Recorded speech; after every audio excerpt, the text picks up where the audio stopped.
नमस्कार। देश के जल मंत्रियों का पहला अखिल भारतीय सम्मेलन अपने आप में बहुत महत्वपूर्ण है। आज भारत वाटर सिक्योरिटी पर अभूतपूर्व काम कर रहा है, अभूतपूर्व निवेश भी कर रहा है।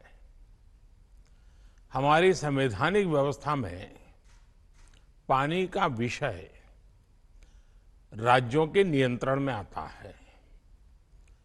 जल संरक्षण के लिए राज्यों के प्रयास देश के सामूहिक लक्ष्यों को प्राप्त करने में बहुत सहायक होंगे। ऐसे में वाटर विजन एट 2047 अगले 25 वर्षों की अमृत यात्रा का एक महत्वपूर्ण आयाम है।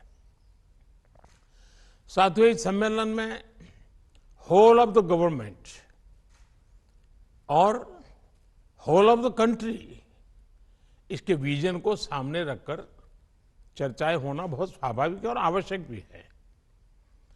होल ऑफ गवर्नमेंट का एक पहलू ये भी है कि सभी सरकारें एक सिस्टम की तरह, एक ऑर्गेनिक एंटिटी की तरह काम करें। राज्यों में भी विभिन्न मंत्रालय, जैसे जल मंत्रालय हो, सिंचाई मंत्रालय हो, कृषि मंत्रालय हो, ग्रामीण विकास मंत्रालय हो, पशुपालन का विभाग हो, उसी प्रकार से शहरी विकास मंत्रालय, उसी प्रकार से आपदा प्रबंधन, यानी कि सबके बीच लगातार संपर्क और संवाद और एक क्लैरिटी, विजन, ये होना बहुत आवश्यक है। अगर विभागों को एक दूसरे से जुड़ी जानकारी होगी, उनके पास पूरा डेटा होगा, तो उन्हें अपनी प्लानिंग में भी मदद मिलेगी। साथियों, हमें ये भी समझना होगा कि सरकार के अकेले प्रयास से ही सफलता नहीं आती। जो सरकार में है उन्हें इस सोच से बाहर निकलना होगा कि उनके अकेले के प्रयास से अपेक्षित परिणाम मिल जाएंगे।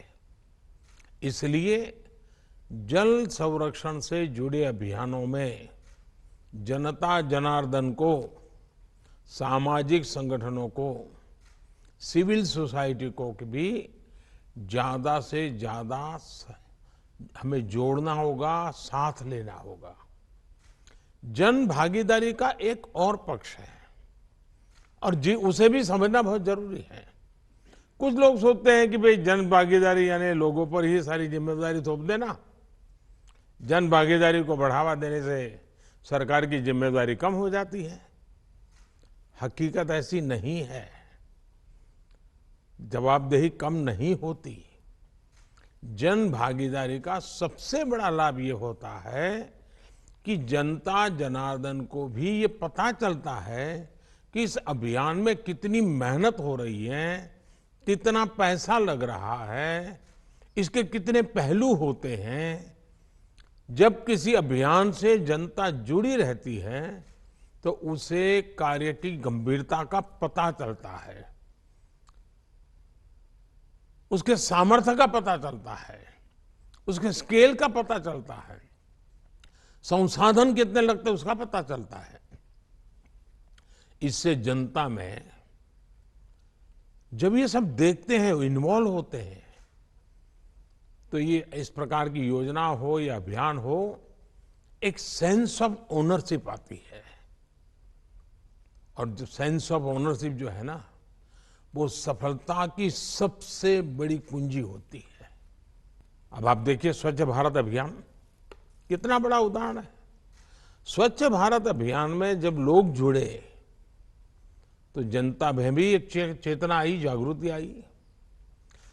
गंदगी दूर करने के लिए जो संसाधन जुटाने थे, जो विभिन्न वाटर ट्रीटमेंट प्लांट बनवाने थे, शौचालय बनवाने थे, ऐसे अनेक कार्य सरकार के द्वारा हुए। लेकिन इस अभियान की सफलता तब सुनिश्चित हुई जब जनता में, प्रत्येक नागरिक में सोच आई कि गंदगी नहीं करनी है, गंदगी नहीं होनी चाहिए, गंदगी के प्रति एक नफरत का भाव नागरिकों में आने लगा। अब जनभागीदारी की यही सोच हमें जल संरक्षण के लिए जनता के मन में जगानी है। इसके लिए जनता को हम जितना ज्यादा जागरूक करेंगे, उतना ही प्रभाव पैदा होगा। जैसे हम जल जागरूकता महोत्सवों का आयोजन कर सकते हैं, स्थानीय स्तर पर होने वाले मेलों में पानी को लेकर जागरूकता संबंधी कई आयोजन जोड़ सकते हैं। विशेषकर नई पीढ़ी इस विषय के प्रति जागरूक हो, इसके लिए हमें पाठ्यक्रम से लेकर स्कूलों में एक्टिविटीज तक इनोवेटिव तरीके सोचने होंगे। आप जानते हैं कि देश हर जिले में 75 अमृत सरोवर बना रहा है।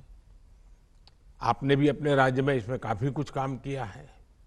इतने कम समय में 25,000 अमृत सरोवर बन भी चुके हैं।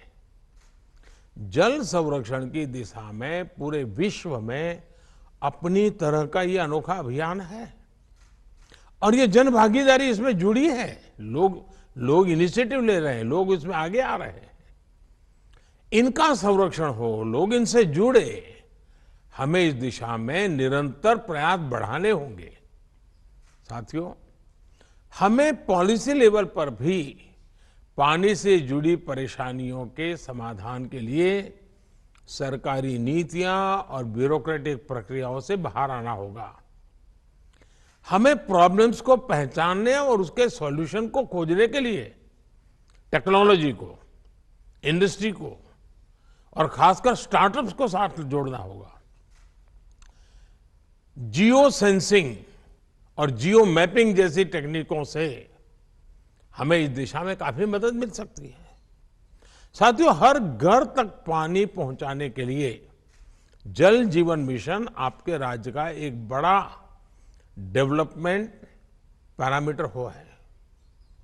कई राज्यों ने इसमें अच्छा काम किया है, कई राज्य इस दिशा में आगे बढ़ रहे हैं। अब हमें ये सुनिश्चित करना है कि एक बार ये व्यवस्था बन गई तो आगे उनकी देखरेख भी उतने ही अच्छे ढंग से चलती है। ग्राम पंचायतें जल जीवन मिशन का नेतृत्व करें और काम पूरा होने के बाद ये सर्टिफाई भी करें कि पर्याप्त और स्वच्छ पानी उपलब्ध हो गया है। हर ग्राम पंचायत मासिक या त्रैमासिक रिपोर्ट भी ऑनलाइन सबमिट कर सकती है कि उसके गांव में कितने घरों में नल से जल आ रहा है। पानी की गुणवत्ता सुनिश्चित करने के लिए समय समय पर वाटर टेस्टिंग की प्रणाली भी विकसित की जानी चाहिए। साथियों, हम सभी जानते हैं कि इंडस्ट्री और खेती दो ऐसे सेक्टर्स हैं जिसमें स्वाभाविक रूप से पानी की आवश्यकता बहुत रहती है। हमें इन दोनों ही सेक्टर से जुड़े लोगों से विशेष अभियान चलाकर उन्हें वाटर सिक्योरिटी के प्रति जागरूक करना चाहिए। पानी की उपलब्धता के आधार पर ही क्रॉप डाइवर्सिफिकेशन हो, प्राकृतिक खेती हो, नेचुरल फार्मिंग खेती को बढ़ावा दिया जाए। कई जगह ऐसा देखने में आया है कि जहां प्राकृतिक खेती होती है, नेचुरल फार्मिंग की जा रही है, वहां जल संरक्षण के भी सकारात्मक प्रभाव दिखाई दिया है। साथियों, प्रधानमंत्री कृषि सिंचाई योजना के तहत सभी राज्यों में तेजी से काम हो रहा है। इसके अंतर्गत पर ड्रॉप मोर क्रॉप अभियान की शुरुआत की गई थी। इस स्कीम के तहत देश में अब तक 70 लाख हेक्टेयर से ज्यादा जमीन माइक्रो इरिगेशन के दायरे में लाई जा चुकी है। सभी राज्यों को माइक्रो इरिगेशन को लगातार बढ़ावा देना चाहिए। ये जल संरक्षण के लिए बहुत आवश्यक योजना है। अब डायरेक्ट कैनाल की जगह पाइपलाइन आधारित नई योजनाएं लाई जा रही है। इसको और भी आगे ले जाने की जरूरत है। साथियों, जल संरक्षण के लिए केंद्र ने अटल भूजल संरक्षण योजना की शुरुआत की है। ये एक संवेदनशील अभियान है और इसे उतनी ही संवेदनशीलता से आगे बढ़ाने की जरूरत है। भूजल प्रबंधन के लिए बनाए गए प्राधिकरण सख्ती से इस दिशा में काम करे, ये भी जरूरी है।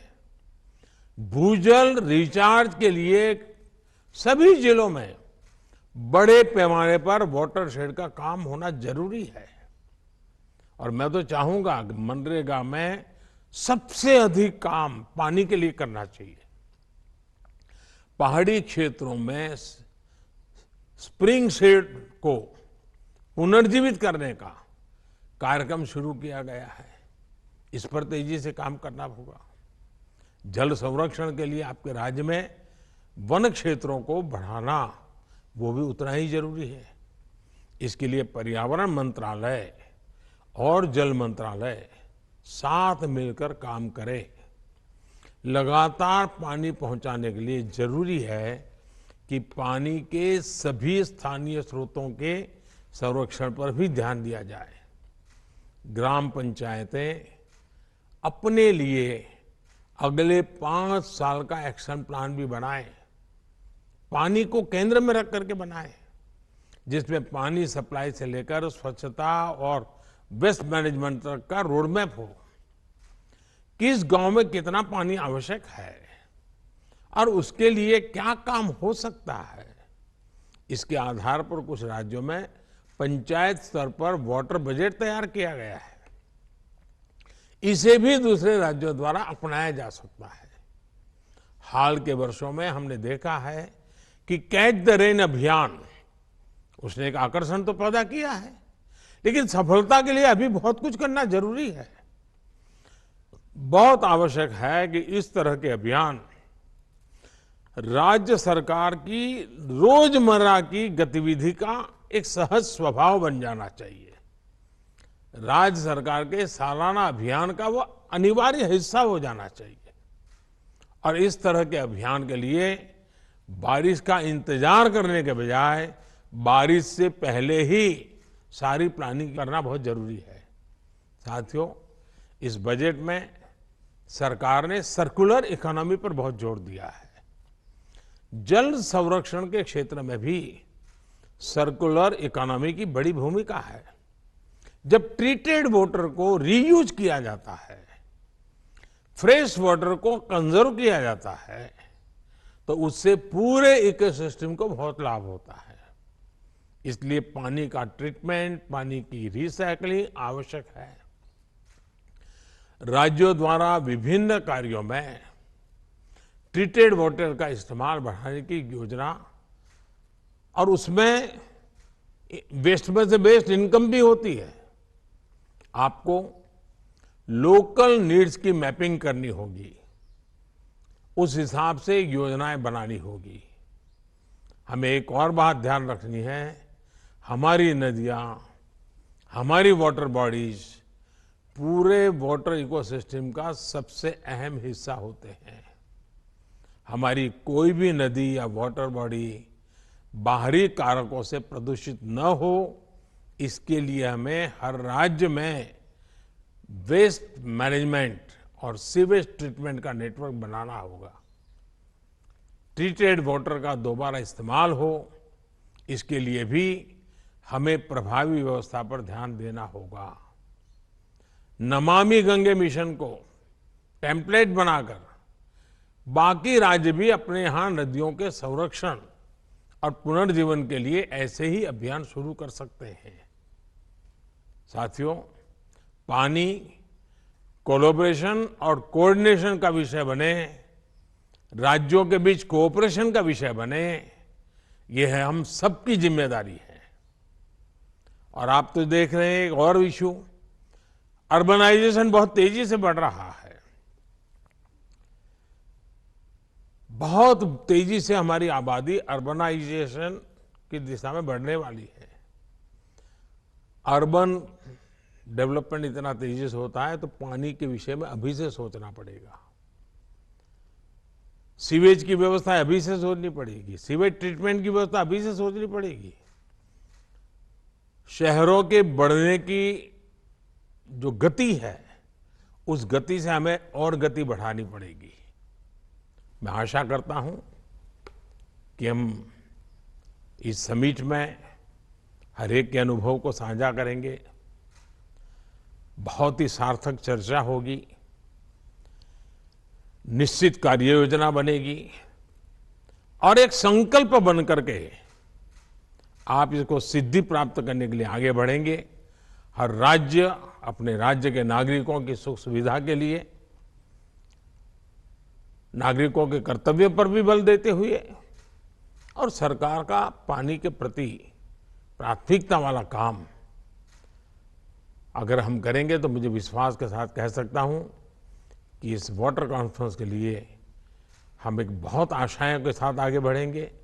मेरी आपको बहुत बहुत शुभकामनाएं हैं। धन्यवाद।